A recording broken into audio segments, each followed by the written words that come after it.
देखिए, आज की वीडियो में काफ़ी सीरियस टॉपिक के ऊपर अपन बात करेंगे। काफ़ी बच्चों को कन्फ्यूज़न रहता है, डाउट रहता है, ख़ासकर जो बच्चे भी बोर्ड एग्ज़ामिनेशन की तैयारी कर रहे हैं, उनको ये डर रहता है कि कुछ भी ऐसी मिस्टेक ना हो जाए, जिससे कि हमारी बोर्ड एग्ज़ामिनेशन की मार्कशीट ख़राब हो। क्योंकि पूरा सेशन आप तैयारी कर रहे हैं एंड यही मार्कशीट है आपकी जो हर जगह यूज़ होंगी। चाहे बात करें 10th की या फिर 12th की, ऐसे में यहाँ पर एक फैक्टर होता है अटेंडेंस का।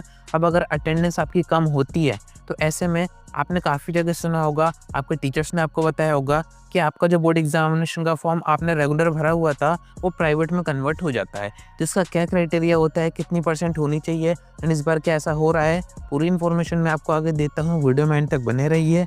नए तो सब्सक्राइब ज़रूर से कर दीजिएगा, नोटिफिकेशन आइकन ऑन करके रखिएगा। ऐसी इन्फॉर्मेटिव वीडियोज़ मैं आपको आगे प्रोवाइड करता रहूँगा। अब देखिए, अटेंडेंस की अपन बात कर रहे हैं तो फर्स्ट मैं आपको यही साफ कर देता हूँ कि एमपी बोर्ड भी अपना अटेंडेंस का क्राइटेरिया बनाया हुआ है। कितना बनाया हुआ है वो मैं आपको आगे बताता हूँ। जैसा कि सीबीएसई बोर्ड में होता है कि एक मिनिमम परसेंट आपकी अटेंडेंस होनी चाहिए, तब जाके आप बोर्ड एग्जामिनेशन दे पाते हैं। ऐसे ही एमपी बोर्ड ने भी अपना बनाया हुआ है। एमपी बोर्ड ने क्राइटेरिया रखा हुआ है 75%।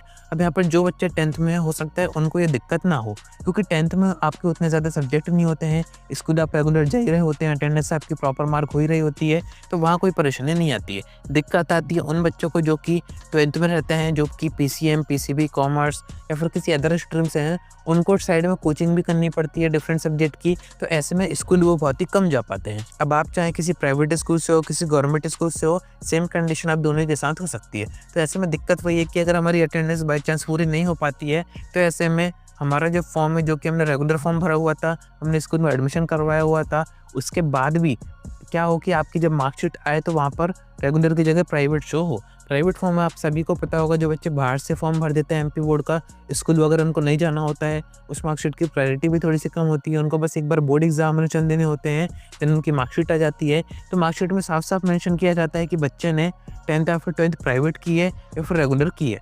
रेगुलर की वैल्यू यहाँ पर ऑब्वियस सी बात है थोड़ी सी ज़्यादा रहेगी। तो ऐसे में जिन बच्चों की भी अटेंडेंस कम हो गई है, 75 से कम है, तो कितनी कम तक एमपी बोर्ड कन्वर्ट नहीं करता है वो मैं आपको बता देता हूँ। 75 तो मिनिमम क्राइटेरिया है ही, पर ऐसा सभी जगह नहीं होता है।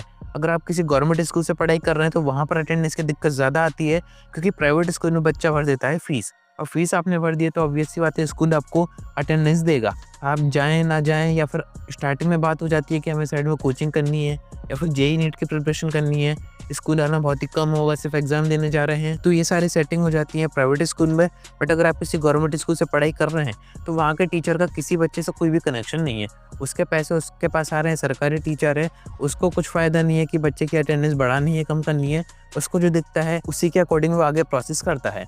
अभी आपके जब एग्जाम के एडमिट कार्ड आएंगे, उसमें काफ़ी सारे बच्चों की शिकायत रहेगी कि फॉर्म तो हमारा रेगुलर था और हमारा यहाँ पर प्राइवेट शो कर रहा है। और वो क्यों कर रहा है, उसका एक ही रीज़न है कि आपकी अटेंडेंस 75% से कम थी। अब 75 कहने की बातें हैं, काम यहाँ पर 60%, 50 तक भी हो जाता है, 40 तक भी हो जाता है। और कोई बच्चा अगर ऐसा है जो पूरे सेशन में कभी गया ही नहीं है, सिर्फ एग्ज़ाम देना चाहता था, या फिर उसने स्टार्टिंग के एग्ज़ाम भी नहीं दिए, त्रैमासिक नहीं दिए, अर्धवार्षिक नहीं दिए, तो ऐसे में आपका काफ़ी ज़्यादा चांसेस बढ़ जाते हैं कि आपका रेगुलर फॉर्म प्राइवेट शिफ्ट कर दिया जाए। एंड प्राइवेट शिफ्ट होने के भी काफ़ी नुकसान है। आपको प्रोजेक्ट के मार्क्स नहीं दिए जाएंगे, जो कि हर सब्जेक्ट में 20 नंबर आपको फ्री के दिए जाते थे।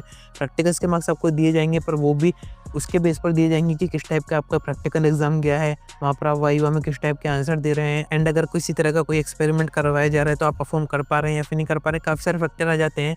बट जो बच्चे रेगुलर फॉर्म भरे हुए हैं, उनको यहाँ पर अभी परेशान नहीं होना है। आपकी अटेंडेंस अगर 40-50% भी है, तब भी आपकी कोई दिक्कत नहीं है, आपको कन्वर्ट नहीं किया जाएगा। बट उससे कम है तो यहाँ पर दिक्कत हो सकती है, खास करके गवर्नमेंट स्कूल में। प्राइवेट में ये दिक्कत नहीं देखी जाती है। गवर्नमेंट स्कूल के टीचर थोड़ी सी दिक्कत देते हैं, बट फिर भी अगर आपके टीचर से सेटिंग अच्छी बनती है तो हो सकता है कि आप बात करके सारी चीज़ें सही करवा सकें। कैसे करवा पाएंगे, तो आप सभी के जो एडमिट कार्ड आएंगे अभी मेन एग्जाम का एडमिट कार्ड, उसमें मेंशन रहेगा कि आपका फॉर्म किस टाइप का था। आपका रेगुलर है तो वहाँ पे मेंशन रहेगा, प्राइवेट में कन्वर्ट अगर आप हो गए तो वहाँ पे प्राइवेट कन्वर्ट हो जाएगा।